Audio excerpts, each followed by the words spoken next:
And let me tell you, no amount of ice cream that day could make me feel better.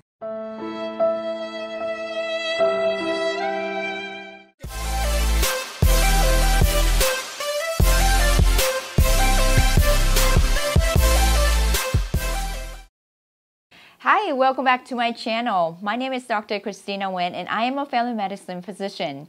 I am a mother and also an entrepreneur. In this channel, I want to share with you what I have learned to help you be more successful and fulfilled in life. In this episode, I want to talk about the real cost of medical school. Spoiler alert, medical school is expensive. Not only in monetary sense, but also in time and opportunities. First, let's talk about money. On average, medical students graduate with about $200,000 to $300,000 in student loans. This variation stems from whether you have any student loan in your undergraduate years, whether you decide to go to a public versus a private medical school, whether you live frugally versus enjoying your Starbucks every day. In my case, I had about $200,000 of student loan by the end of my 4th year in medical school. I was fortunate to have 0 student loan when I was in college. For medical school, I went to a public medical school in the Midwest, and I also had a few scholarships. I also had a roommate who helped me share rent and utilities and living expenses. So one day when I was in 2nd year of medical school, I got back from taking an exam and I was checking my email. I got this email from Federal Loan Organization, which was my medical student loan lender. Pretty much the email was telling me that, hey, Christina, just FYI, you are accruing about $157 on student loan interest every single day. What? So literally, every day that I existed, stay alive, and went to medical school, I was going deeper in debt. So like in the beginning of the school year, you get this financial aid statement letter from your school that says how much student loans that you qualify for. You'd be like, oh great, I don't have to worry about money when I was in medical school. Just sign here and all your tuition will be paid for. You'll have a stipend for your living expenses sent directly to your bank account. And also everyone who's going to medical school needs to take out loans, so you have to take out loans as well. It's no big deal. And to be honest with you, I was probably too excited that I'm starting medical school to actually understand and realize what all the different kind of loans and different kind of interest meant. But that day, that notification letter just made things real for me. This is interest on the original amount that I borrow, and also interest on interest. Have you ever heard of compound interest? That's what it meant. Interest on interest. This is the amount of money that I will have to pay back one day with my hard-earned money. And let me tell you, no amount of ice cream that day could make me feel better. Next is time. I think time is even more valuable than money because you can always make more money, but your time is limited. And in order to become a doctor, you need a minimum of 11 years. 4 years of undergraduate studies, 4 years of medical school, and at least 3 years of residency. Now let's take a quick look at the length of residency training for most common specialties in the U.S. For the shortest, we have family medicine, emergency medicine, internal medicine, and pediatrics, all of which requires 3 years of training.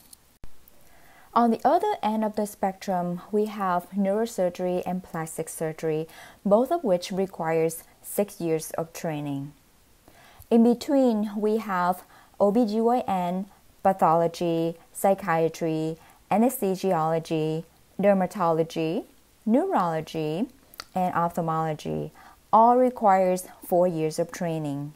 And we have urology, general surgery, radiology, orthopedic surgery, and ENT, all of which requires 5 years of training.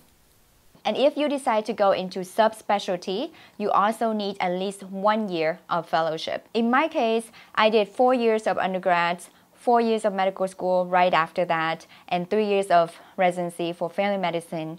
And by the time I was done, I was 29 years old. So as you can see, even for a traditional student such as myself, by the time I become a practicing doctor, my 20s is pretty much over. And last but not least is opportunity cost. This cost is not obvious, but it is actually the most important cost.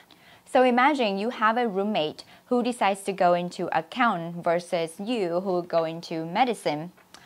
Both of you are great students, so you did not have any student loan in your undergraduate years.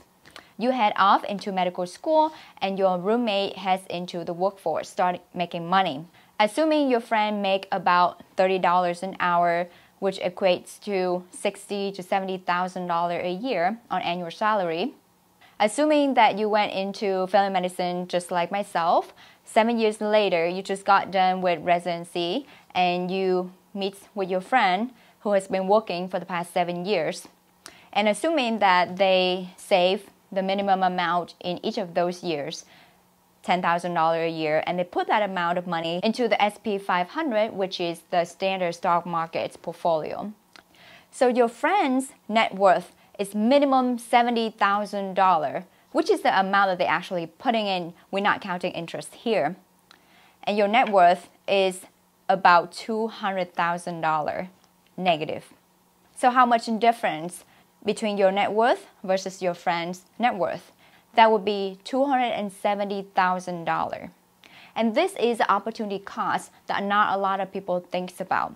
According to this graph from US News, Jack invested $200,000 per month between the ages of 25 and 35. He invested a total of $24,000 for 10 years.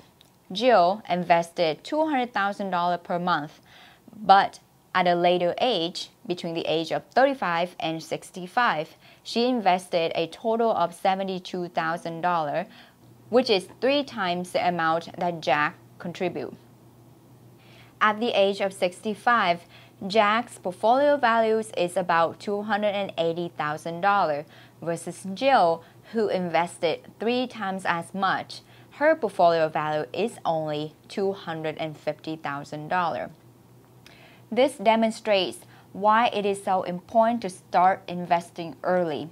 And this is why delaying making money and investing that money has such a negative impact on your long-term financial plan. If you are interested in learning how to manage your money effectively while in school and how I was able to travel for free while in college, medical school, and residency, say yes in the comment below. The other part of your opportunity cost is time and energy. What other possible skills and talents you could have developed and what other possible career path you could have gone into. Medical school is demanding. When you're in medical school, you pretty much don't have time or energy for anything else. And this includes time for family and social life. There will be times you will have to miss your mom's birthday, Christmas, and Thanksgiving. For many people, going to medical school means that they have to delay starting a family, starting having children. In my program of family medicine residency, I have a lot of classmates who had children when they were in medical school and also in residency. Definitely, it depends on your specialty. Definitely, it depends on the support system you have at home. But overall, it's still very challenging. I myself did not have my first child until the last year of my residency. Overall, the journey to become a doctor is expensive and the costs are not always obvious. To some people, it's a price they're willing to pay. To others, it might be too much. Regardless of your choice, I hope that this video has shed some light onto the real cost of the journey of becoming a doctor. And this will help you to make an informed decision about whether or not to pursue this career. If you like this video and think that it was helpful for you, click subscribe and hit the notification bell for my future videos where I will continue to share with you my insights and experience to help you be more successful and fulfilled in life. Thank you so much for watching and I will see you next time.